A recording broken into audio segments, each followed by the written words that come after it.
Фонтан, изобразяващ българския трибагреник, откри днес кметът на Забърдо Валентин Черпоков.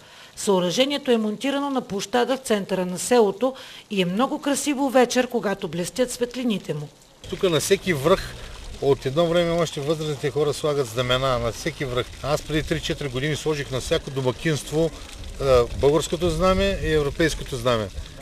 Но в нощно време не може да се вижда тези неща и затова реших да направя един фонтан, който в нощно време ще отразява българския трибагреник. За откриването кметът беше организирал специално тържество, в което се включиха жителите и много гости на селото.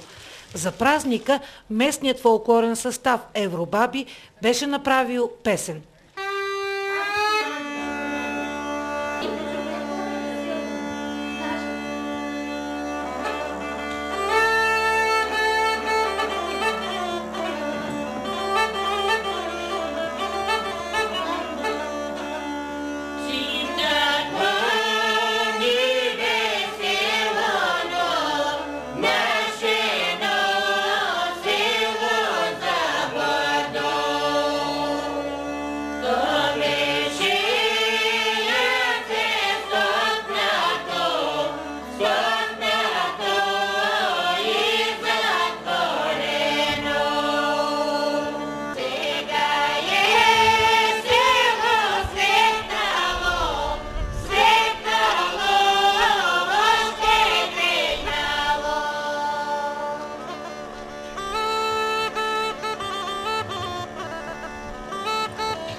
Новата атракция на Забърдо струва около 8000 лева.